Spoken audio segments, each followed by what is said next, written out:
বাবা মায়ের একমাত্র আদরের সন্তান রোহান, বয়স মাত্র 18 বছর। জীবনের যে সময়টায় স্বপ্নের ডানা মেলে উড়ে যায় আকাশ ছোঁয়ার আশায়, সেই সময় থেমে গেছে রোহান খানের জীবন। মৃত্যুর আগে মাকে কাছে চান রোহান। চট্টগ্রাম আউটার রিং রোডের কেপিজেড গেট এলাকায় এক মুহূর্তে সবকিছু বদলে দিল এক বেপরোয়া গতির মাইক্রোবাস। রোহান ছিল সবার প্রিয়, বন্ধুদের মধ্যে প্রাণবন্ত এক মুখ, যার হাসি যেন ছিল চিরন্তন। বাইকের প্রতি অসম্ভব ভালোবাসা ছিল তার।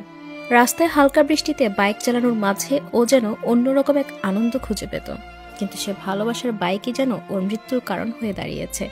দুপুরে বাইকের মোবিল পরিবর্তনের জন্য বের হয়েছিলেন। ফেরার পথে তেল শেষ হয়ে যায় বাইকের। পাশে দাঁড়িয়ে বন্ধুরা যেন তেল নিয়ে আসে সেজন্য ফোন করছিল রোহান। কে জানতো এই কয়েক সেকেন্ডের অপেক্ষা ওর জীবনের শেষ অধ্যায় রচনা করবে। হঠাৎ করে দ্রুত গতির এক হাইস এসে ধাক্কা দেয় পেছন থেকে। রোহান ছিটকে পড়ে রাস্তা থেকে প্রায় 20 ফুট দূরে।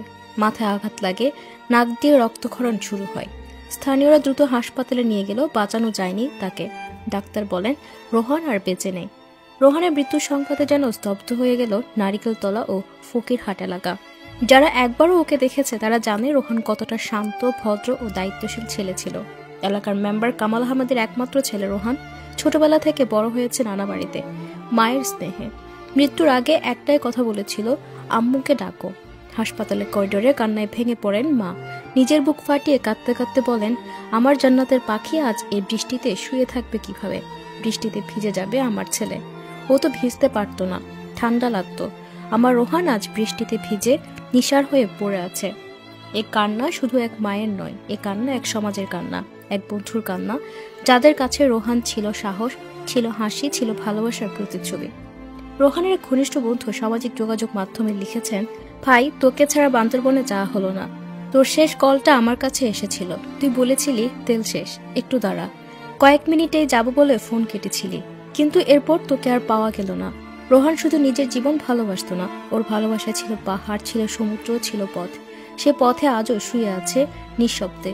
আরেক বন্ধু লিখেছেন, তুই আমাকে সবসময় বলতিস, ভাই চল কোথাও যাই, নতুন কিছু দেখি।